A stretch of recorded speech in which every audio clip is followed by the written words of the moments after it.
Good afternoon. I'm Dan DeRosa with 19 News Now, coming to you from our digital studio here. We're about to take you to the sentencing of the former Cuyahoga County Court of Common Pleas judge who has already pleaded guilty to murdering his ex-wife, Aisha Fraser. This happened back in November of 2018. It was a brutal and gruesome murder. They were trying to exchange their 8-year-old daughter that they had shared custody of, and as the ex-wife showed up to the home where Mason was, he came out of a side door with the child right there and began stabbing his ex-wife. The child would have witnessed it, and it was, from what we're being told by investigators, extremely gruesome. Taking you live inside the courtroom now, we see the prosecutors there, including Cuyahoga County Prosecutor Michael Malley. That's the gentleman to the left there.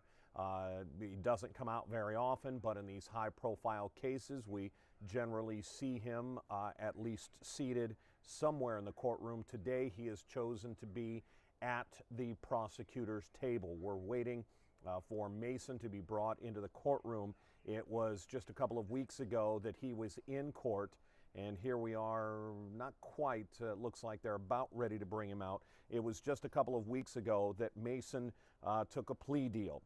He said he did not want his daughter testifying in his case, and we see the former judge right there in the orange jumpsuit being brought into the courtroom.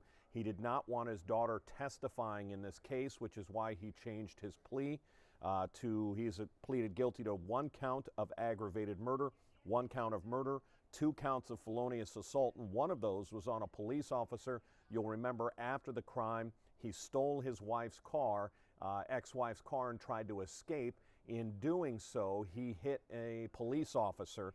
So that's where that count of assault on a police officer came in. Then 1 count of grand theft and 1 count of violating a protection order. A judge had to be brought up from Stark County for this as to show no bias, and the judge is seated. Let's take you into the courtroom. Indulgence in remaining the dignity of this court. I've asked the deputies if there is any disruption to immediately ask that individual to leave, but I thank you in advance for your cooperation. That having been said, you can call the case. Well, I guess I'll call the case. We're here on the State of Ohio versus Lance Mason. We're here for sentencing subject to a plea. Pursuant to that, I would ask, first of all, if the defense counsel has anything they wish to state for the record. Thank you, Judge. Yes, we would. Obviously, Judge, just so I understand the procedure, that at the end, after Mr. Shaughnessy and I speak, Mr. Mason will have the opportunity to allocate as well, right, Judge? Correct, and of course I've indicated to the state that if they wish to have a further statement at that time, they may inquire of the court. All right? Thank you very much, Your Honor. Judge, I would just say this, that obviously today, as indicated in our brief, the power of the pen was outweighed by the events of November 17th, 2018. There's no words we could write, no document we can provide to change a horrific event. However, I would say to you, Judge, that to be direct, you have a decision to make today, and I think it's an obvious decision, at least it is to Mr. Shaughnessy, Mr. Mason, and that is, do you send Mr. Mason to prison today with a life sentence without the opportunity for parole? Or does he leave here today with maybe an imaginary date, an imaginary hope? And that's what we're going to ask you for. The court has a wide range of sentences available to it. My math, if I calculated correctly, I think it was life with eligibility of parole after 42 years, if you 45 if you stacked everything together, Judge. And it may seem trivial to some, maybe some of the audience, to ask for that type of sentence, but I would tell you that in maybe an inhumane world, it may be the humane thing to do. and it may give somebody we know who's never going to leave prison just that little bit of hope every day. And I can hear the response, I'm not deaf. The response is, well, somebody else didn't have that opportunity, and I understand that. But we're here to say that we're sorry for that. We're here to say that we've accepted responsibility for that event, November 17th. We're here to say that we took a strategy in this case, Judge, that I will say relieved many of the harm that was caused that day. And most importantly, spared his children from having to ever visualize, hear, or maybe even testify in a proceeding. I would suggest that that alone deserves some credit. In our industry, when somebody allocutes and accepts complete and full responsibility, there should be something you gain from that. But I would say to the court that Mr. Mason, life didn't start on November 17th. It didn't start with horrific acts. It started long before, and I would hope that the court would consider all the good that he did before that date. He can't erase that date. He can't erase the date some 2 years, 3 years before either, Judge, and we know that. I know that the court has had the opportunity to review our filings, and right or wrong, Judge, Mr. Mason has and had and continues to have a distorted belief, if you will, of what's necessary to protect his children from an area that we can't comprehend, none of us. His closest friend, who we got a letter from today in this world, couldn't understand it. But to Mr. Mason, as outlined in that report, Judge, it's real. It's not an excuse by any stretch, but it gives you a little bit idea of the demon, if you will, that he fought daily. Judge, I'd simply ask that you consider all the good that he has done before that day. Consider what we filed, and obviously you can see that the last time that he went to the penitentiary, that he didn't waste it. As I've said to Mr. Mason, I believe that he has an opportunity to do good after this. There is civilization and society within the prison walls, and he'll have the opportunity to potentially help others. He did it the last time he was there. I think the two stories that we shared with you from his blog demonstrate that. I simply ask judges to give him that ability to have that hope. Thank you. Thank you. Anybody else on behalf of the defense at this time? Judge, we just have a couple other comments, and I would certainly concur with everything that Mr. Spelcy has said. And I would ask you, Judge, to consider, as we've asked you, something that gives, as Mr. Spelcy said, maybe an unrealistic date given his age in the sentence that will be imposed here. But we would just ask you to consider a statutorily appropriate sentence that someday, 40, 50 years from now, if he's still alive, allows a parole board to make a determination if he's suitable for release. And I just ask that we trust in the people that will be on that parole board to make the right decision. If it's suitable and proper punishment has been served and the law allows for such a sentence from you and they deem that it's appropriate for release, please trust them. If we get to that point and they deem that release is not appropriate, we trust them in doing that as well. So we would ask you, again, to give a statutorily appropriate penalty that allows for some review in 40, 45, 50 years. Thank you. Madam Prosecutor. Thank you, Your Honor. Good afternoon.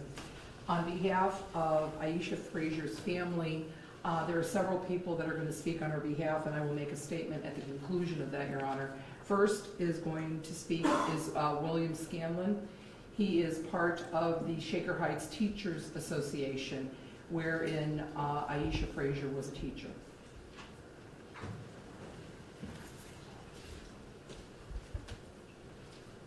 Please identify yourself for the court and spell your last name. And I have a letter. Can I bring it to the bench for you? You certainly can. Thank you. My name is William Scanlon, and I'm from Shaker Heights, and I'm a teacher. I taught in the district with Ayesha. Your Honor, please consider the maximum sentence with no possibility for parole for Lance Mason. We, the Shaker Heights Teachers Association, the teachers who worked with Aisha Fraser, including those of us who currently teach her two daughters, believe that Mr. Mason's heinous crime and complete disregard for the welfare of their children warrant his imprisonment for the entirety of his sentence. He had opportunities to seek help even before he beat and abandoned his then wife in the street in 2015. He apparently learned nothing during his first, all too brief time in prison.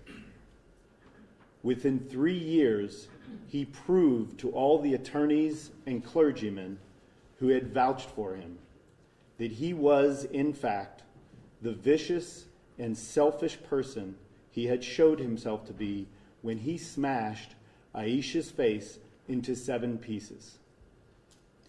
The proof was fatal for Aisha and deeply traumatic for her daughters. Please do not let this same mistake play out again. During his last appearance, Mason told the court that he was pleading guilty because there's no way I was going to let my daughter testify against me. As educators, as parents, as friends of Aisha, as caregivers for her children, we found that a profoundly disturbing statement. We believe that his statement reveals his narcissism and a perverse sense of power he still feels over his children, which are the same traits that drove him to attack their mother in front of them.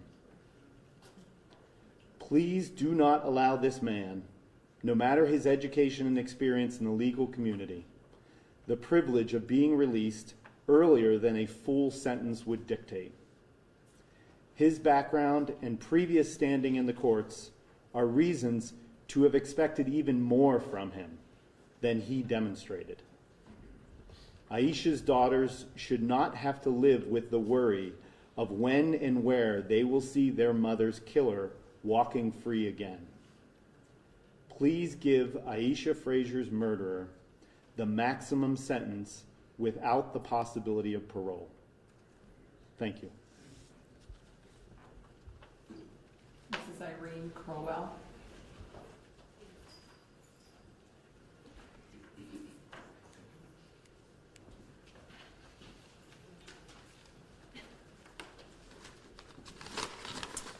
Good afternoon, Your Honor. My name is Irene Crowell. The late Aisha Millicent Fraser was my goddaughter. Aisha affectionately called me Mama Reen. Oftentimes, I called her my baby. Her daughters, Audrey and Ava, called me Grandma Reen. I would like to thank you for allowing me to address you in the court today at the sentencing of Lance Timothy Mason for murdering Aisha Millicent Fraser. I'm very grateful that we didn't have to endure the pain of a trial, especially for the sake of Aisha's 9-year-old daughter, Ava, who would have had to testify against her father. Aisha's 11-year-old daughter, Audrey, has disabilities that would have prevented her from testifying against Lance, even though she too witnessed the violent act. I am speaking so that the full impact of the crime that Lance committed against Aisha is brought to your attention. There are many moral lessons we learn growing up, but none is more basic than knowing that another human being is killing another human being is wrong. At first, when I was told that I would be able to read my victim impact statement and share my thoughts regarding the impact of Aisha's death, I thought that I knew exactly what to write.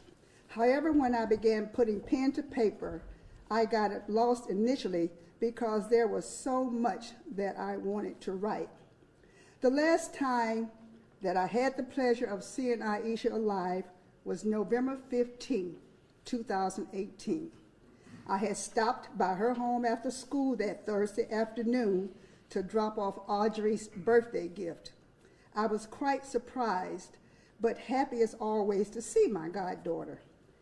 Ayesha had not worked that day because Ava had pink eye and she had stayed home to care for her. Ayesha seemed so happy. We chatted as usual about her co-parenting relationship with Lance and its challenges. I warned her as usual to be careful because I felt she was compromised by the arrangements. We discussed our seeing each other on Saturday, November 17, 2018, at our noon Charms meeting. We hugged and said goodbye, neither of us knowing that it was truly goodbye. That fateful Saturday morning, November 17, 2018, started out as a normal day for Ayesha and for me with expectation of our meeting at noon as planned. I attended my 9 a.m. sorority meeting. She went to drop the girls for visitation with their father. Lo and behold, there are no words to express the life-changing tragedy and grief that were imminent. Within the hour, Ayesha had been fatally stabbed by Lance. I was summoned by some of my sorority sisters to step outside the sorority meeting and bring all my belongings. I was told to have a seat before they would share the news. By then, I had started to weep because my heart was starting to sink. After I sat down, my soror said, quote, "It's your baby," unquote. I asked what she meant because I thought maybe Ayesha had been in a car accident. She then said, quote, "She's gone." I became hysterical as I watched the police process the crime scene on an iPad. When I arrived at the Shaker Heights police station to be with Mrs. Fraser and Ayesha's daughter, my pain was intensified as I watched Audrey and Ava trying to understand what had happened to their mother. Ava was repeating over and over, and I quote, "My daddy hurt my mommy. He hurt her really bad. I don't think she is alive." When the girls were finally told that Ayesha was dead, the pain and heartache that they unleashed were unbearable. Ava immediately realized that she had lost both of her parents because her mother was dead and her father was going to jail. Ava also realized that their lives had changed forever, inquiring of me, who would take care of them? Where would they live? Who would take them on vacation? The gravity of this horrific tragedy was surreal. Audrey and Ava were placed instantly in the temporary custody of Children's Services. They were transported later that afternoon from the Shaker Heights Police to Children's Services for processing into the system, then to Metro Health Hospital for examination for any possible wounds or cuts, and back to Children's Services for more paperwork, all while in shock and grieving. They had left home that Saturday morning with their mother and returned about 12 hours later without their mother. It was befuddling to me as to why Lance could not have loved, appreciated, and celebrated the beautiful wife and two lovely daughters that were his family before he brutally assaulted Ayesha in 2014 in the presence of their young daughters. And then Lance further proceeded to rob Ayesha's family and friends of their happiness permanently by murdering her 4 years later. Ayesha was an awesome person. She was a Christian woman. She was so smart and funny. Now, all of that had been stolen from her parents, from her daughters, from her family, from her friends, and from me. She has been stolen from her students, whose young minds she was developing as future leaders. She has also been stolen as well from the community where she lived and worked, and that she so loved and was always giving back in service. Having to deal with Aisha's death is one thing, but to have to live with the memory of the violence associated with her ruthless death is excruciating and ever present for everyone. I'm sure that Aisha fought with all her might for her life and for her daughters, but she was no match for Lance. Some friends told me that they heard her screams on Van Hagen Boulevard, blocks away from the crime scene, as Lance inflicted stab wounds upon her body. She died in the driveway all alone, with no one she loved to hold her, to reassure her, or to comfort her. I was even told that the 12-year-old girl living next door, who watched the entire murder from her second-floor bedroom window and heard Aisha's screams, were so traumatized that the family had to move away. The young girl is also receiving counseling. Your Honor, I would be somewhat comforted if Lance Timothy Mason was never to be released from prison during his lifetime for this horrendous crime. I thank you for your attention and for hearing me. Respectfully submitted, Irene Smith Crow. Thank you. Stacy Crowell and her husband are going to address you, Your Honor. Mr. and Mrs. Crowell have been entrusted with the care of the Mason children.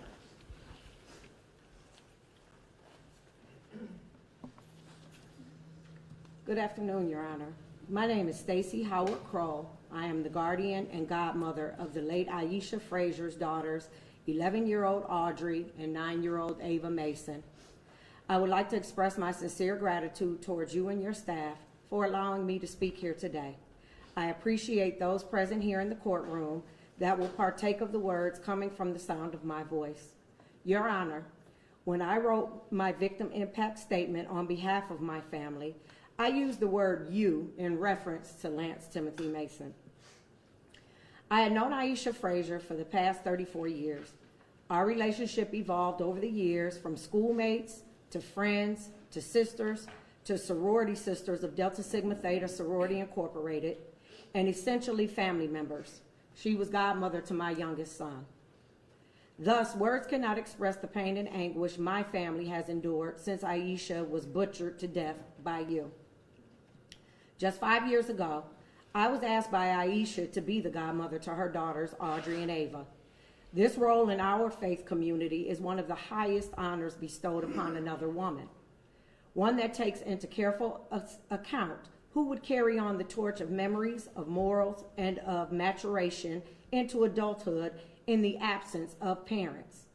Aisha thought of me in that utmost regard. With this being said, her request of my assuming this role as godmother occurred just days after you brutally attacked her in a vehicle with then 6-year-old Audrey and 4-year-old Ava present to witness. Aisha said to me with a clear mind and conscious heart, "He's going to kill me, and when it happens, I need you to take care of my girls." Even though I told her that her fearful thoughts were not going to happen, I agreed to be the godmother to Audrey and Ava. While I understood what being a godmother meant, I never imagined in my wildest dreams that I would ever have to make good on that promise. 5 years later, here I stand because you did exactly what her gut-wrenching, entrusted wit and fearful heart said that you were going to do, and that was to kill her. On November 17, 2018, you committed the ultimate act of selfishness when you decided to play God and thought that you had the right to take the life of their mother. You decided not only to take your daughter's mother away from them, you also decided to leave them without a father as well. Since you only have the capacity to worry about yourself, there are now 2 beautiful girls left in the wake of your destruction. You have left other people to experience all of the wonderful things to come in Audrey's and Ava's lives: birthday parties, holidays, graduations, weddings, motherhood. As a parent, I have always put my 3 children first, above any of my own needs or wants.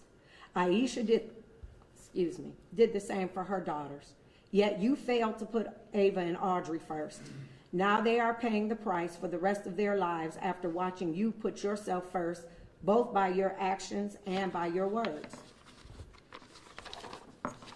These are some of the ways that you have forever impacted Audrey and Ava's lives. First, I have held Ava in my arms countless nights since Ayesha was murdered, while she cried uncontrollably, longing for her mother, reliving the horror of what she had witnessed, and feeling all alone because Audrey couldn't share in the pain with her due to her disabilities. Second, there have been numerous occasions when I have had to leave work to pick Ava up from school because she was having a meltdown or complaining of an ailment so she could go home. Third, Ava told me she was scared after Googling her mother's name on her tablet, reading that you had lied and pled not guilty when she saw you murder her mother. She was afraid that you would be free and that she would have to live with you one day. Ava felt such a sense of relief when I told her that you had finally told the truth, admitting to what you had done and that you would be sent to prison. Fourth, Ava is very conflicted about her feelings toward you. I must constantly talk to her about the guilt she's feeling for loving you because you are her father. However, due to her witnessing what you had done in front of her, she thinks that you are evil and that she should not love you at all. Last, Ava has shown defiant behaviors and uncooperativeness at times that have spilled over into home, school, and outside activities. When asked why she thinks that this is acceptable behavior, her response verbatim was that my father told me to be this way, to always be non-negotiable and to argue back when necessary. So while I'm trying to console and comfort her, I'm also trying to undo negative learned behavior that was taught by you that could make her life more difficult than it is already. Fast forward 10 months later, Audrey and Ava are doing much better than I could have anticipated. They have found joy in having Uncle Mike, a big sister Jasmine, and two big brothers, Stephen and Miles, that have dedicated their lives to ensuring that they are loved, safe, and protected, ensuring that no one ever makes them feel less than the beautiful, loving girls that they are, and ensuring that they develop into well-rounded young women in spite of their horrifying experiences. They are aunties as well to my grandchildren, Evan and Emery. They have a niece and a nephew that they talk about all of the time, who affectionately call them Auntie Audrey and Auntie Ava with a B instead of a V, along with grandparents, a host of other aunties, uncles, and extended family. Even though this has been a major change in all of our lives, as my youngest child has just graduated from college, and my having to witness the ongoing trauma the girls will have to endure forever, knowing what their father has done to their mother, I'm glad that they are part of my life and my family. With God's constant hand on my family and his guidance, I am ready to take on the responsibility and keep my promise to Ayesha. It is the request of my family that the maximum penalty be imposed for the murder of Ayesha, life imprisonment without possibility of parole. Respectfully submitted, Stacey Howard Kroll, guardian and godmother to Audrey and Ava Mason. Thank you, Your Honor.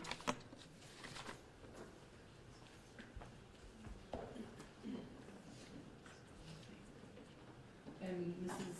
Millicent Frazier is going to address you, Your Honor. She is the mother of Aisha Frazier.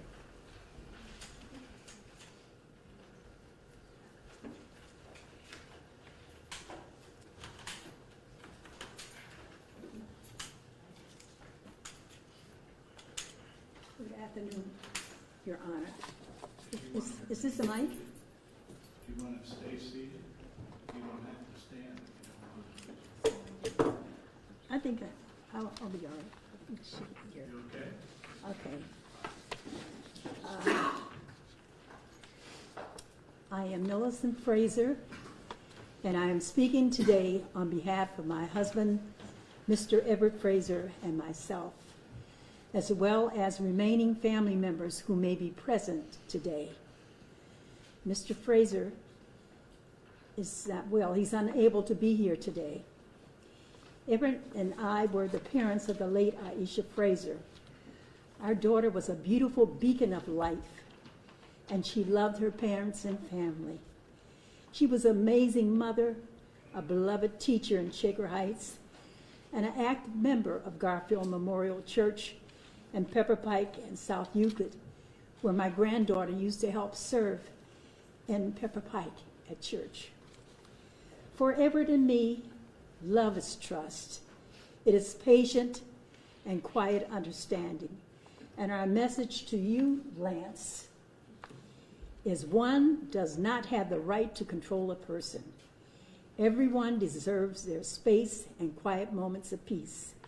Lance, you never provided that for our daughter. Today, I confront you on behalf of my husband and myself for the aggression that you had rendered to my daughter and our family, causing her to live in fear and ultimately resulting in Aisha's murder at your hands. Lance Mason, Aisha was our only child, and because of your aggression, uncooperative, nonconformist attitudes and outcomes, as well as your inability to take responsibility for your actions, our daughter is dead by your hands. You have never conformed to psychiatric treatment or evaluation. Your behavior has included mental outrage and aggressiveness, most probably beginning at a very early age. Your ideas about life with your mate was to control and dictate. If Aisha conformed to you, everything was fine. If she did not, you would go crazy, yelling and screaming and calling her names. You have gotten away with this behavior all of your life. Your parents and relatives all looked in the other direction because you could do no wrong. You were never fit to be anyone's husband because you had so many insecurities. You went to pre-marriage counseling sessions and you ignored their advice. A loving relationship should not be monitored or controlled. When Aisha had enough of your verbal abuse, love of guns, and violent behavior, she was determined it was time for her and the children to leave. The idea that you brought weapons and hand grenades into the home to assure control of your wife, along with your two precious daughters, became unfathomable for them, but not you. You claimed that you wanted to be the protector for your children. Instead, you put fear in their hearts and souls with your behavior. You wanted to smother them with your insane ideas of what a father should be. You continued to persecute our daughter during your separation and even after your divorce by demanding that your children be transported to Baskin and Robbins every evening so that you could kiss them goodnight. If you truly loved your children, you would have never have subjected them to the mental abuse you thrust upon my late daughter and their mother. You're a monster, and you believe that your behavior was accepted and allowed.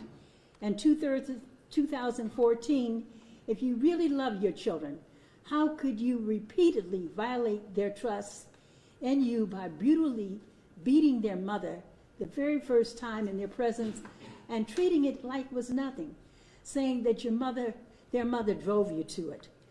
The second time, you premeditated her murder, and you planned it as soon as she dropped off the children so that they became witnesses to your horror in 2018. You are a vicious liar with no remorse other than the fact that you ruined your own career. What a monster you are. My husband has been in failing health ever since. He is in a nursing facility, and I, the mother of my precious late child, have had to try to piece together what is left of our lives, as well as the lives of my grandchildren and their beloved Aunt Stacy and Uncle Mike, their new guardians. Everett and I believe that the courts gave you too many privileges after you beat my daughter the first time.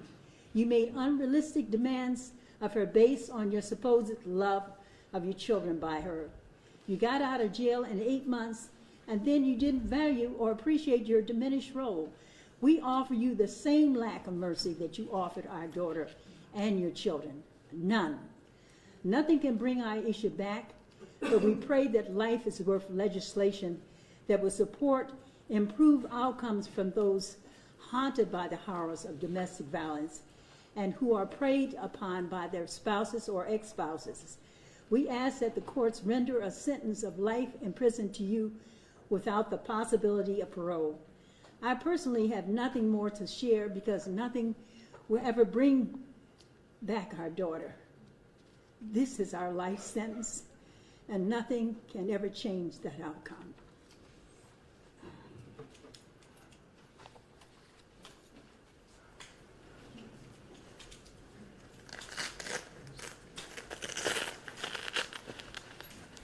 Judge, also in the courtroom here today is Officer Flint, who is a named victim in the case, and he also has prepared, he is sitting here to my right in the back right here, and he has prepared a letter for me to read to you and to inform you of how this has affected his life.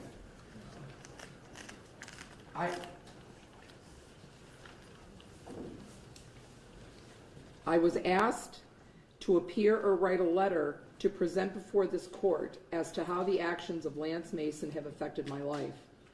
I chose to write a letter and have someone read it to you to avoid becoming emotional and not being able to effectively communicate the impact of his actions. I do feel somewhat embarrassed talking about how this has impacted me when the life of Miss Frazier was taken so tragically. I think of her and her family often, and they will always be in my thoughts and prayers. I often find myself drifting back in thought to that November morning that can be triggered by a smell, a noise, a memory, or simply seeing or talking to an officer that was there that tragic day. My shift mates and I were enjoying an unusually long roll call. Someone brought in coffee and donuts. I know it sounds a bit stereotypical, but that does not usually happen. At about 9:30, I can remember the voice of the dispatcher coming across the radio. The dispatcher sounded troubled, and then the description and nature of the call was provided. My fellow officers and I ran up the stairs and out the doors to respond. I arrived on scene and parked my unit. I exited my unit and stopped to reach for a tool. I had my right leg outside the unit standing or planted on the roadway. My left leg was propped up near the driver's seat.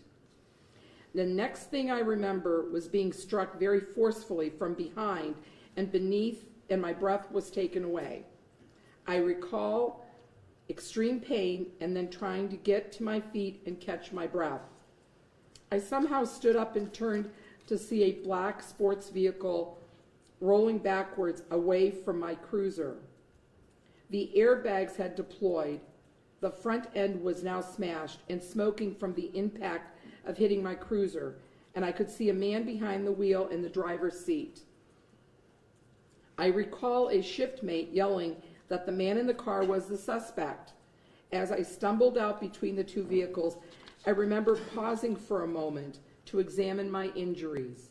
My legs were in excruciating pain, and I thought perhaps broken or severely cut. I did have a laceration, but nothing that looked extreme. I struggled down the street trying to make my way to the staging ambulance. I remember glancing back at my unit amidst all the chaos and realizing how fortunate I was to live.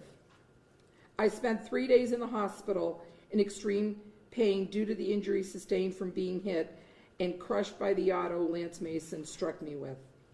The doctors were worried about compartment syndrome due to the extreme swelling of my right leg, ankle, and foot. After several weeks of unsuccessful physical therapy, then surgery to repair a damaged tendon, and now more physical therapy, I am reminded of that November day each morning I awake to start my day. I struggled to climb the stairs from my bedroom to the main living area of my home. My back, knees, and feet are filled with aches, pains, spasms, tingling, numbness, and cramps. I have limited mobility performing many functions throughout my daily routine. I cannot sit or stand too long without experiencing pain in some part of my body. I cannot drive any amount of distance without discomfort. Going up and down stairs is one of the hardest things I deal with on a day-to-day basis. Walking at times can be challenging, especially if faced with long distances, inclines or declines, or even uneven ground. Jogging or running at this point is very difficult and painful.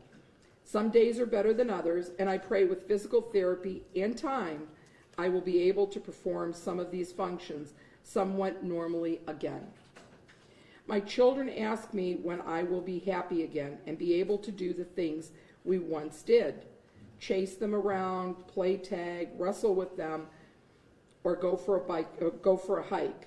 The effect that this has had on my children and my family bothers me the most. I have not returned to work and worry if I will still be able to perform the physical functions that being a police officer require. Being a police officer, even in today's environment and atmosphere, is one of the most rewarding jobs that I could ever imagine having. There is a sense of honor and pride and integrity that comes with wearing the badge, serving people and helping those in their worst times. There is no greater feeling than knowing a difference or impact was made in someone's life, directly or indirectly, because of the actions you made.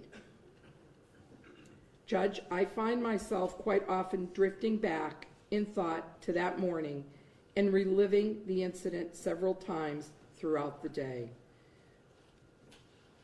This can be triggered by a noise or a smell or talking to a fellow officer that was there that day.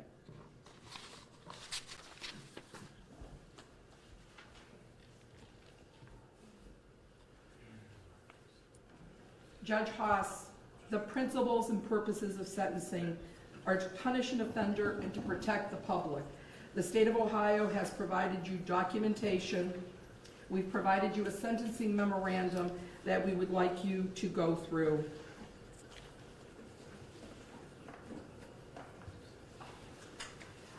I have provided you a letter from Takesha Ogletree, who is the mother of the 12-year-old little girl that witnessed that incident on November 17th, 2018, and other various documentations that have been provided to you from the state and from the defense.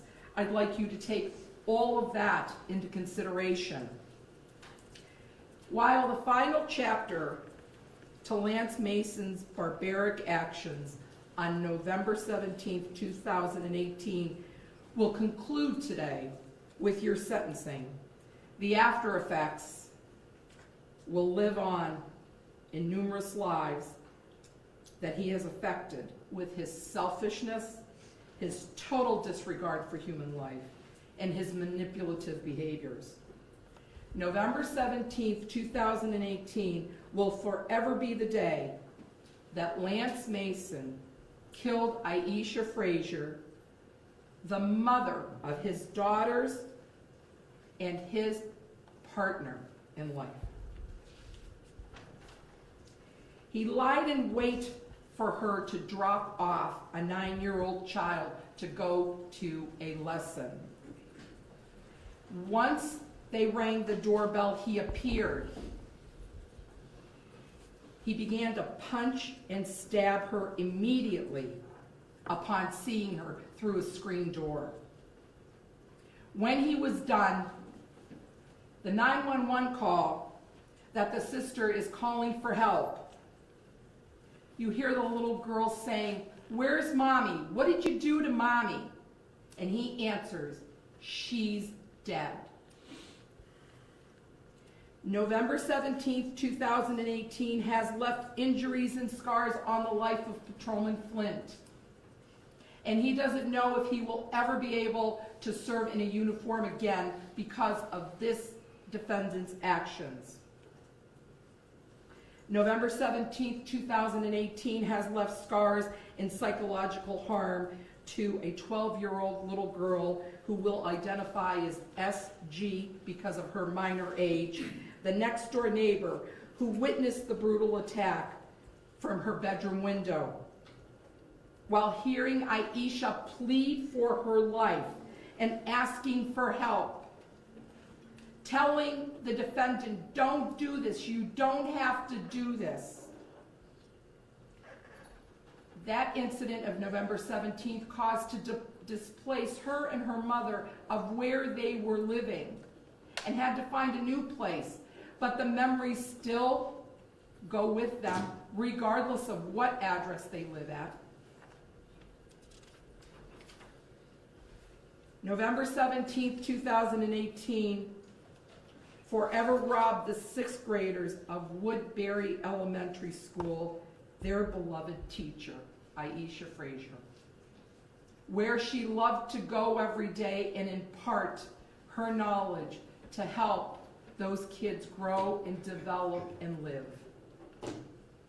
November 17th, 2018, forever changed the lives of all of her colleagues, her fellow teachers, her Delta sorority sisters, and her friends and acquaintances that may have just known her from the grocery store or the bank. They knew that she had an infectious smile, a happy, caring demeanor, and a compassionate and thoughtful heart. November 17th, 2018, Your Honor, forever changed the life of Millicent and Edward Frazier, when their only child was brutally murdered by a man that they had taken in and treated him like a son.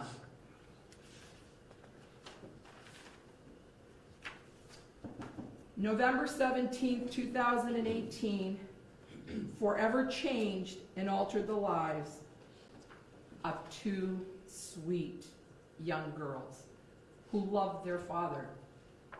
And there is no question that they loved their father. They will no longer be able to feel the warmth of their mother's hug. They will not have their tears wiped away when they skin their knees or fall off a bike. They won't have their mother or father there when they make their decisions to go to college and what career path to choose and what spouse to marry. He took that away from them, Your Honor. And Aisha Fraser, as has been described to you in this courtroom, endured not 1 incident from this man, but 2. And I did not know Mrs. Fraser. I knew of her. And what I can tell you, Judge, was I read a victim impact that she provided after her first incident. And it read, Lance Mason needs intensive psychiatric counseling along with a diagnosis and a long-term treatment plan so that he can be the loving father that his daughters need him to be. I believe that the long-term incarceration and a felony conviction are inconsistent with the goals which I desire for Lance and for my children. That's who she was, even though her face was brutally harmed in front of her children. She still had a forgiving heart, and she carried that forgiving heart to the time of his judicial release to give him an opportunity to be a man to his children.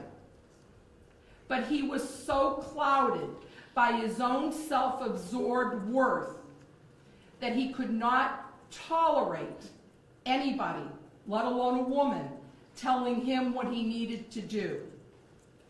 She tried to give him guidance and support because the primary care and concern were her daughters. And as much as he wants to say he loves his daughters, which I'm sure he does, the moment he laid hands on her, he forgot about his daughters. He forgot that he loved his daughters. He forgot that he had ailing in-laws. He forgot that that was the same woman that had sympathy for him and empathy after he battered her. And the thanks she got was to pay with her own life. And she did that on November 17th, 2018. The principles and purposes of sentencing, the recidivism rate here, Your Honor, 4 years. It took him 4 years. Whether he got out in 9 months on a judicial release or he would have served his 4-year sentence, his goal was to kill Aisha Fraser. And the fact of the matter is, she was a forgiving soul. Every element in the statute that you look at, he fits into. Consecutive sentences are necessary. They're necessary to protect the public. They're necessary to protect him from himself. Because he didn't stop after the first time. He continued on where he could have. There are folks in our society, Judge, that don't have the education that he has or the pedigree that he has. And we blame them because they don't have the education. He doesn't have an excuse. He had no excuse, none whatsoever. So when you impart the sentence has to be loud and clear to this community that whether you're somebody who lives on 30th and Superior or somebody who lives in Shaker Heights and has a law degree from the University of Michigan, that we are going to treat you the same way. We are not going to treat anybody any differently. And though the state appreciates that he pled guilty, the state too heard the same words, and I echo those same words that we heard that Mr. Scanlon said to you. It wasn't, I want to protect my daughters from testifying. I don't want my daughters to testify against me. Still a person who wants to be in control. You have the control, Your Honor. I know that you will impart and be fair in this case, and I thank you for your time.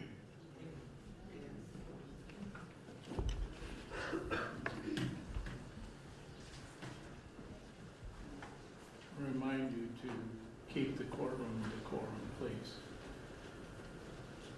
Defense, Thank you, Judge. Mr. Mason can address the court, Your Honor. you may. Thank you, Your Honor. I can't begin to say or articulate how sorry I am about all the pain that I've caused. And I'm aware of it. Ayesha was a beautiful person, and the world certainly is a better place with her in it. Also want to apologize and ask forgiveness to Mr. Flint's family and the Shaker Heights Police Department. It's a community that I grew up in, I served, and a community that I loved. I'm not making any excuses. I know what I've done is indefensible. I accept full responsibility for it. I'm ashamed. I know it's a betrayal of my faith and my belief. And I failed my daughters. Every day I live, I know that my daughters will live without their mother and their father, and that tears me apart. I love those girls more than I love my life. I adored them. What people were saying, I said, when Ayesha and I separated in March, I didn't know why we separated. And the next day, she came back. But I didn't know where the kids were. I was panicking. And the next day, she came back to help me with something at the house. So I did not know why she left, but she had indicated that she had gotten an apartment, and she took the girls. And from that day forward, I became a different man. And I'll go briefly into that because I don't want to reveal all the stuff because it's personal. But after that, she and I went to counseling together, attended counseling together, and we began to try to reconcile. We attended church together. We went on dates with the family together. We went on dates ourselves. We resumed marital relations. As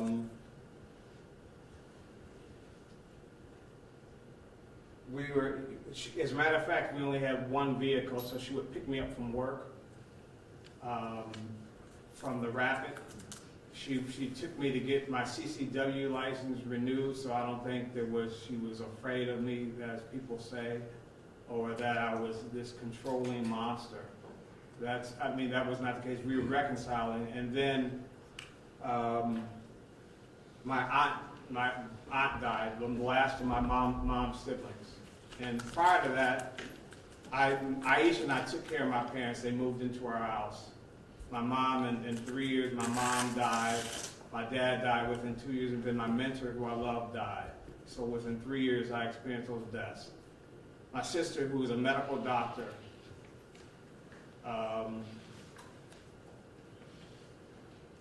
is out on disability and has not worked in 10 years.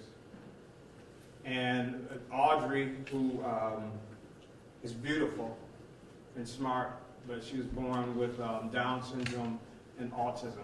I thought my sister was going to commit suicide. I was her only support. And so I went to this funeral, and I wasn't even going to pick up Ayesha, because what we would do is sometimes she would give me the vehicle, and I was just going to go to the funeral and come back. But she was being supportive and went with me with this funeral. And the house had flooded. I paid an extraordinary amount of money to get the repairs taken care of, but then it flooded again during a rainstorm, and it was rat infested. I think 11 rats were removed from the house. And that is the context of the first assault. We came home from church. We were arguing. But we were together all the time. We were dating. We were having marital relations. And I said, bring the girls under my protection. And that's when I saw her, when she wouldn't bring the girls under my protection. Because the reality is, I found out, I don't know if I was 30, 40, what age, but that a close family relative of mine had been raped when she was 4 years old until she was 13 years old. And she was raped by my adopted brother. And I didn't know that, and I didn't even believe it at first. And then subsequently she was raped by her first cousin. And it tore me apart.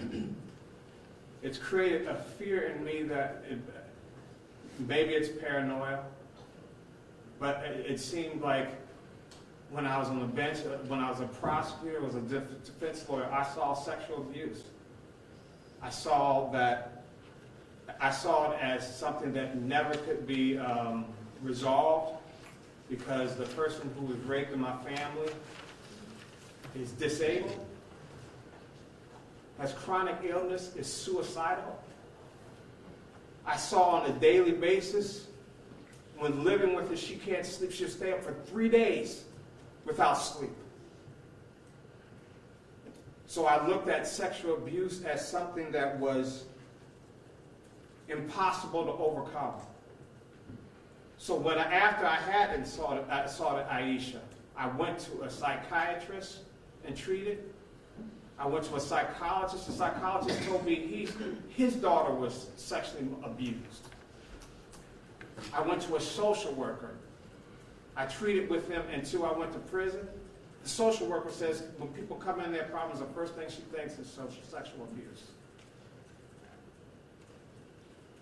So I treated, I took it seriously. I went to as many counseling sessions as I could. When I was judicially released, I went to counseling for the same thing.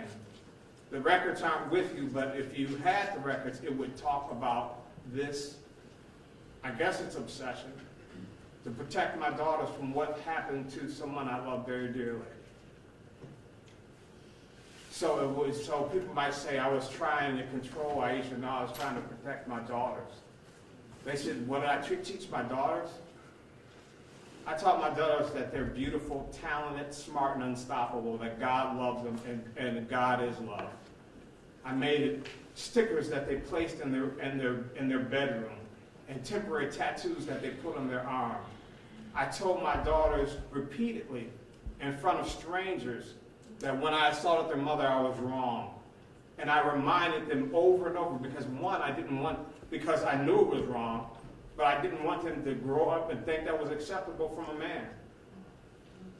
I endured almost 3 years of supervised visitation by 8 different supervisors who wrote glowing recommendations. I became a different man. With my daughters, we made ice cream and lollipops. We made headbands.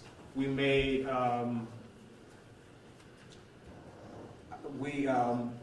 worked on spelling and writing. We read books together. We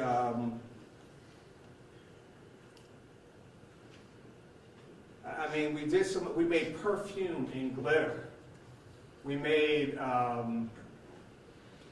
clothing for their dolls out of paper towels and glitter. We prayed for their mother, for her grandparents. I told in front of the strangers how I was wrong for hitting their mother. It was something I was not going to let get out of their memory because I didn't want them growing up thinking it was okay. And through these three years, I had no money to pay for the supervisor. It was $105 per visit. I was seeing my daughters 3 hours a week for years. And all the reports were good. There were no interventions based on my behavior with my daughters. I adored them. I would have died for them. But I was terrified something would happen to them. If you look at my emails, the Ayesha and our family wizard, I expressed my concerns, not with romantic interest, but just males being around the girls. Over and over again I did it. I said, hey, look, if you want this guy to be in the girls' lives, let me be with them also while they're with him, just because I was concerned that he'd be harmed. I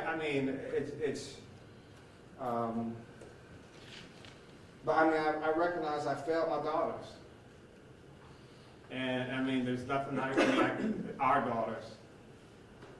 And what they say about, I didn't want my daughter to go through the trauma testifying. That she would have to live the rest of her life having testified against me. It wasn't that I was concerned about my guilt or not. We never even we didn't even think about mounting a defense. It was always going to be a plea.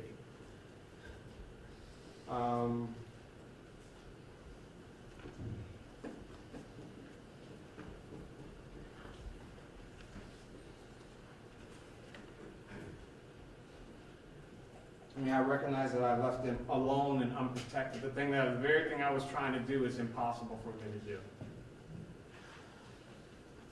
When I was in prison,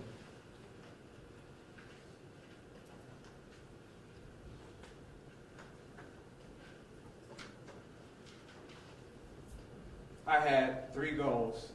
One was to write letters to my daughters, because one thing I learned that when I was leaving the house and putting our belongings, that the belongings, the sofa and the TV didn't matter to me. What mattered was I had a box in my basement with letters from people that said I had a positive impact on their life.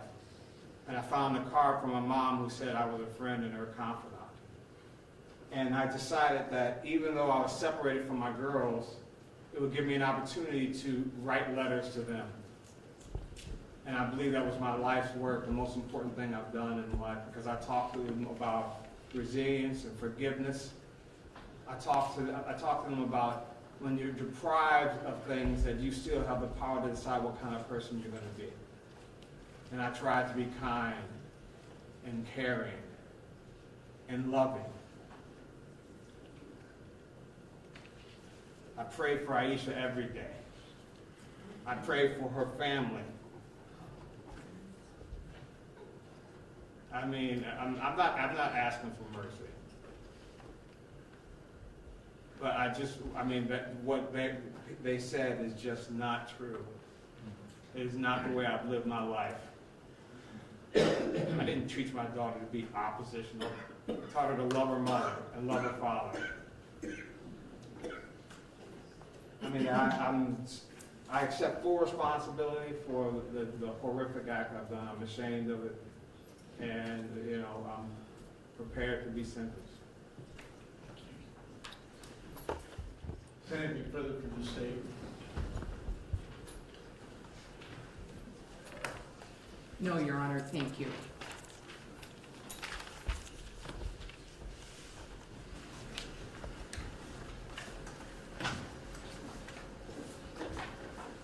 Some preliminary matters. First of all, as agreed by the council, count 1, aggravated murder, will merge with count 2, murder, and count 3, felonious assault of Aisha Fraser. Therefore, the court will be imposing sentences for count 1, aggravated murder, count 4, violating a protection order, count 5, grand theft of the SUV, and count 6, the felonious assault of Officer Adam Flynn. There will be post-release control possible. There will be a mandatory period of post-release supervision by the Adult Parole Authority of 5 years in the event the defendant should ever be released from prison. He is informed that any violation of those conditions could subject him to further periods of imprisonment and other sanction provided by the statute. You have signed the violent offender information notice, and I've already covered that that's your signature. I'm going to sign the date on today's date, that you've been informed of those responsibilities. And I believe, counsel, we already covered this, but again, for the record, you understand your responsibilities under that statute. Is that correct? Yes, Your Honor. And that'll be accepted and forwarded to the appropriate authorities.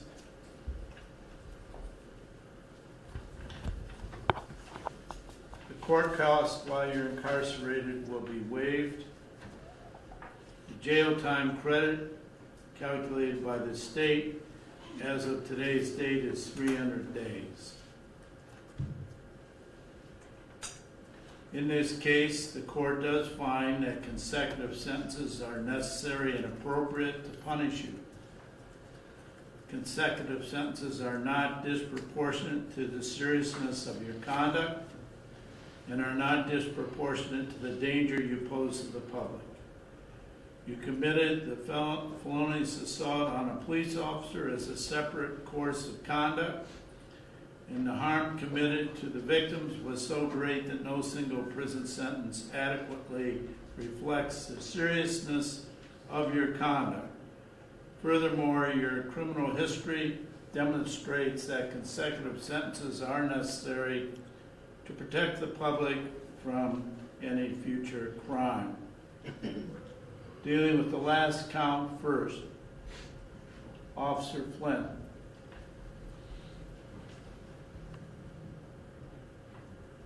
Felonious assault, a felony of the first degree because he is a police officer. This highlights the danger the police face every day for just doing his job, serving the public. The sentence the court finds is 5 years consecutive to all other time imposed. Count 4, violating a protection order. Court imposes a sentence of 24 months, which will be served concurrent to all other time imposed. Count 5, grand theft. The court imposes a sentence of 12 months, which will be served concurrent to all other time imposed. That brings me to the aggravated murder of Aisha Fraser. I cannot add to the words you have already heard and have no doubt internalized over your period of incarceration. The children, while I respect your decision to spare them the trauma of a trial, it was too little and way too late. Where was that consideration when you subjected them to the vicious attack on their mother? We can only pray for them to have the strength to cope with and to overcome the trauma of that day. For Ayesha, the loss of life, the loss of opportunity to nurture her children, and so many other people in her life, and the children she was teaching through her profession. You deserve the maximum sentence the state requests. However, if there is something, anything positive to transpire out of this in the future, is for you to make a difference while you are in prison, to help others with your background, to demonstrate a servant attitude. It is for that reason only that after you serve the 5 years for Officer Flynn and 30 years for the aggravated murder as part of a life sentence, you will then be eligible to appear before a parole board. I am hopeful that during that period of time, with that glimmer of hope, that you will take advantage of that and you will, in fact, make a difference in the lives of those people around you. In summary, the court sentences you to life in prison with parole eligibility in 30 years and 5 years for the felonious assault of Officer Flynn. Those sentences will be served consecutively, and as indicated with regard to the felonious assault, should you be released from prison, there be a mandatory period of incarceration of 5 years, and any violations of that supervision would lead to periods of re-imprisonment. Anything further to come before you? Nothing, Your Honor. Thank you. No, Judge. No, thank you, Your Honor. That'll be all. We stand. All rise.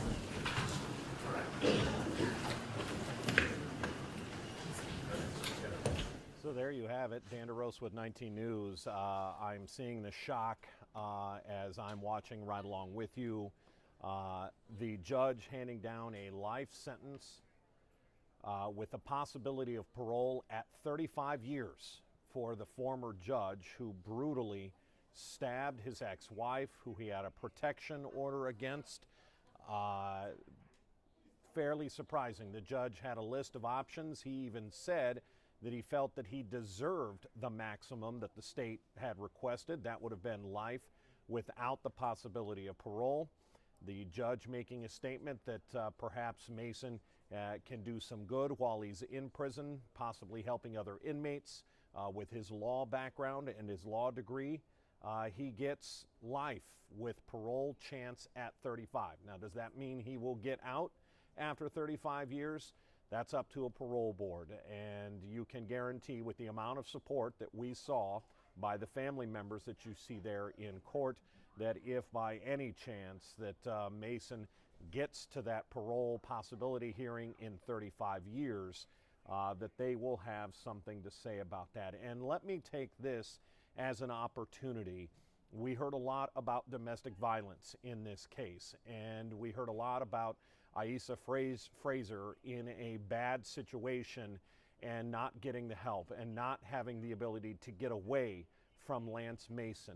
Let this be an opportunity or an eye-opening experience for anyone who is in a situation where they are being abused and they are facing an abuser and they feel that they can't get away. This should be case in point that whether, and we heard the prosecutor say this, whether this is a judge with a law degree from Michigan or someone who's never gone to college, you need to get help. You need to get out of violent domestic situations, and this was case in point. This woman was an incredible force in her community. She was a teacher trying to do her best to bring up 2 children, one of whom has a disability, and she was doing the best. She, even after having her skull fractured in 7 places in that 2014 case, you heard the letter that she wrote to the judge saying that perhaps he didn't need the full time in that domestic violence case, and how foreshadowing and how awful it is knowing that what would eventually happen just a few short years. Remember, Lance Mason served just 9 months of that 4-year sentence for domestic violence. When he got out, he had numerous letters of support that were written by politicians, namely Frank Jackson wrote him a letter of recommendation, as did Congresswoman Marcia Fudge, supporting Lance Mason, saying that he did not deserve the full amount of time. Those letters have come back to haunt those politicians, as you can imagine. We are going to wrap up our coverage here. Kendall Forward, our reporter, was in the courtroom. She is going to have more coming up on our news at 4 o'clock. We probably will hear from Michael O'Malley, the Cuyahoga County prosecutor, the lead prosecutor that you saw sitting at the table. He made it a point to be in court for this sentencing. But again, the former Cuyahoga County Court of Common Pleas judge, Lance Mason, gets sentenced to life in prison with the first chance of parole coming at 35 years. And again, I'm continuing to see your outrage at this sentence. People are not happy. Obviously, death penalty was not a possibility in this case. This was not a death penalty case. It is not something that the prosecution had decided to go after. So the fact that he gets life in prison with the first chance of parole after 35 years is surprising to a lot of you reacting on our digital platforms right now. We're going to wrap up our coverage. We want to remind you this is how Cleveland 19 News does this. We bring you the coverage as it's happening, and that's why we call it 19 News Now. I'm Dan DeRose. I hope you have a good afternoon.